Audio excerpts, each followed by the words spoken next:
everyone, Teeny here. I hope you're having a great day. I'm so glad you're joining me. We're making a Halloween card today and we're using some items from Spellbinders. My card is a 5 easy step card, and the item that I'm going to be using as my focal point is called the Buzzy Pup-Bee. A play on puppy, but he's a little bee. It's so sweet, so cute. He's pretty easy to put together, and he's also carrying a little kitty cat trick-or-treat container. So we'll be using this as our focal point.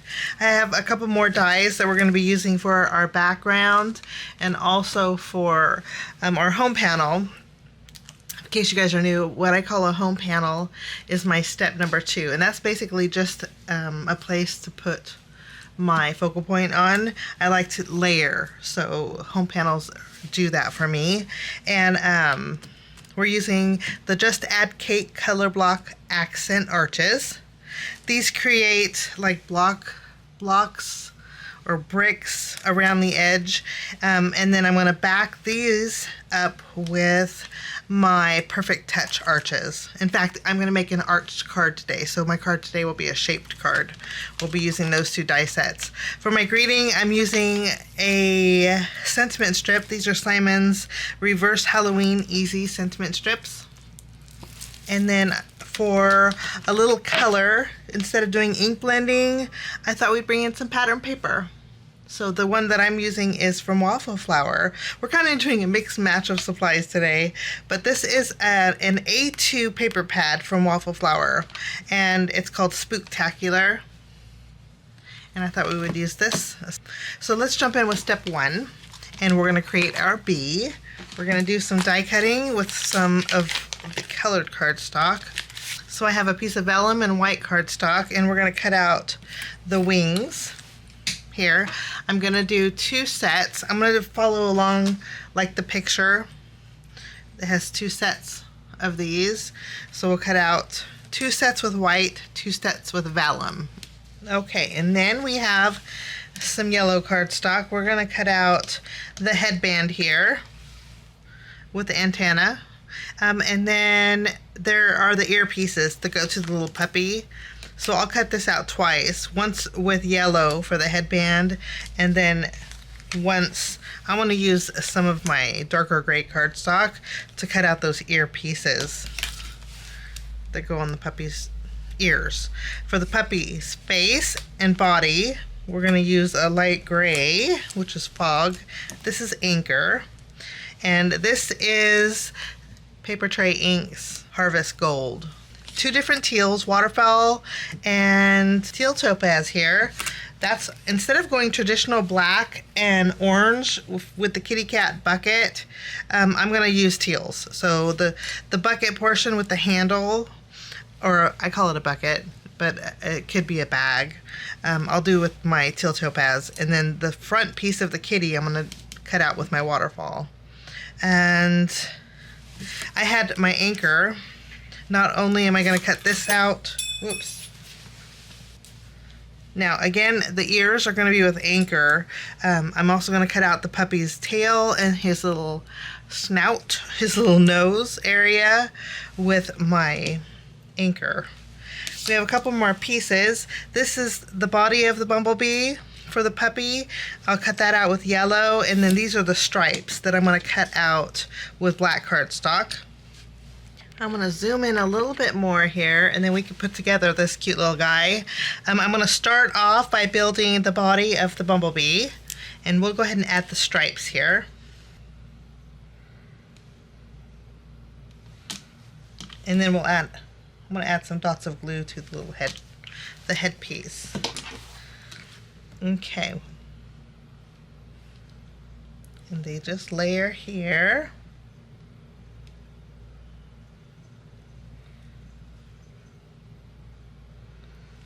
I love anything bumblebees. I think they're just adorable. Now this is the headpiece, okay? And then when you cut out the wings, the 2 little dots for the headpiece cut out too. You can cut those out with black cardstock, but I'm just going to skip that step, and I'm going to use a black Copic marker.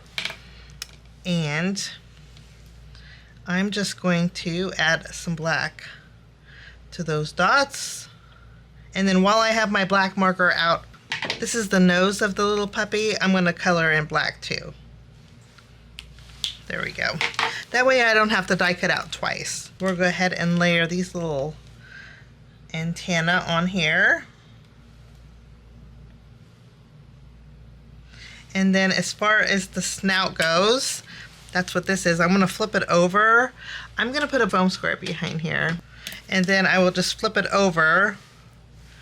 And then I can add his nose. You can actually add a black foam square behind there if you wanted to. But I'm just going to remove the release paper and add this to the face of my little dog. Okay, and then where you're going to add a little glue on the ear sections. And we can add these pieces. And then I'm going to add a little glue behind my antenna headband. And we're going to add this here. I'm going yellow with black, but you could go black with yellow. And then we have the little eyes. You can see, this is where I'm going to bring in some black foam squares. And we can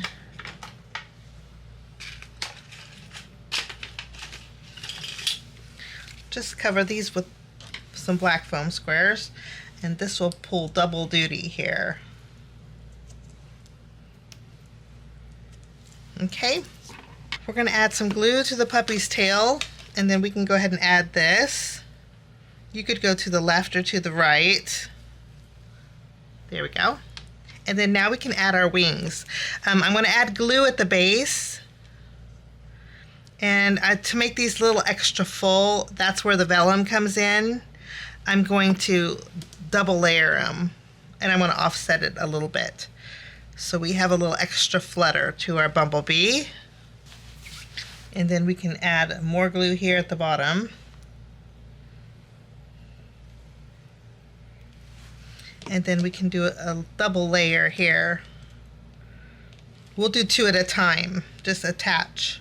And then all we have to do is attach the body to the head. We'll just glue this portion here to here. And I am going to add a foam square behind this guy. A couple of them. And I think I need to adjust this little wing. Okay, lastly we have his little treat bag. I'm just going to add some glue. And then we can layer this right over the top. And I am going to add a small foam square behind here. And then we tuck this right underneath the little puppy's mouth. And our focal point's all done. I'm going to put this to the side and we're going to work on step 2, which is our home panel. For my home panel, I'm going to be using the color block arch. This is the third from the largest. And this is where pattern paper will come in. And I'm going to use this one for my background, but I am going to use this teal. It's like a teal checkerboard. I'm going to cut this out. And I have to, the pattern paper is really nice. Okay, it has a little bit of a gloss to it, not a heavy gloss, but it's nice weight. And again, this is from Waffle Flower, but you know, I'm not sure if Waffle Flower still has it. If they do, I'll link it below, but it's really nice. I have several of these because I like the size of them. Nice weight cardstock. We'll use both of these, but I'm only going to use this one for my home panel. So I'm going to cut this one out. And then I'm also going to use my Perfect Touch arches.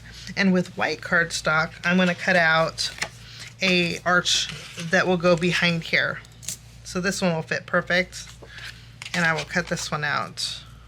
Okay, all I'm going to do is add some glue behind here.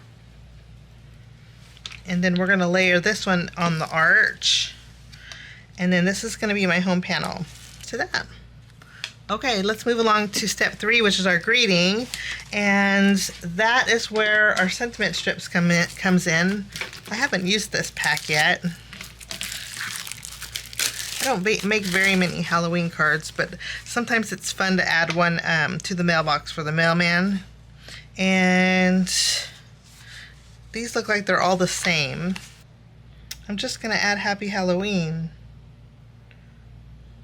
right here. So I'll use my paper trimmer and trim that out. And that's all there is to my greeting. Pretty simple. I'm going to put this with my puppy, and then we're going to move along to our next step, which is step number 4, which is our background. I'm bringing back my arches, and we're going to do the same thing we did with the home panel, but this time I'm going to be using this cardstock here. Now we need a card base. I mentioned we're going to make a shaped card base. Okay, so I have a side folding A2 card base. I'm going to take the largest die in my Perfect Touch arches. You can have any arch die that you have would work. Now the cut line is going to go off the edge here. And I will run this through my die cut machine. Okay, and while I was at it, I created a card front because this has detail on it and I wanted the detail to go all the way to the edge. But that's going to be my card base, and then this is going to go right on top of this. So let's add some glue here. This is what the back looks like. You can see that line, but I'm not worried about it. It opens and closes nice. Before we add our background to our card front, we're going to do layering. I'm going to add my home panel here, and I'm going to layer this right here. And then we're going to move on to step number 5, which means it's time to embellish. That's where I'm bringing in some black and white twine. I have a very big roll of it. It used to be bigger. It's going to last me a very long time. I'll link it down below. I picked it up on Amazon, but I'm going to wrap it around. I think we're just going to go one time, and then I'm going to tie a bow off to the left here. There we go. We're going to put this. I'm actually going to use my tape runner for this because I can actually, let me just straighten this out a little bit. And then we'll flip this over. I'm going to add some adhesive behind here. We have lots of layers so far, and I'm liking that. And then all we have to do is take our little puppy. He's going to go right here in the middle. What do you think? I think he looks really cute. Also, one more finishing touch is I'm going to bring in my glazing glue. And I'm going to add some dots to my bumblebee's antenna at the very top. Give those a little dimension. I'm also going to add it to his nose. We'll shiny up his nose. And that finishes my card today. And 5 easy steps. I think it's just the sweetest. Thanks so much for joining me. Have a wonderful rest of your day, and we'll see you soon. Bye-bye. Thanks so much for sticking with me to the end. I have 2 more videos that you guys might be interested here. If you guys are new and like the content that you see, click that subscribe button and also the notification bell. That way for future videos, be notified. Also, if you like this video, please give it a thumbs up. It sure does help the channel. Have a wonderful day. We'll see you soon. Bye-bye.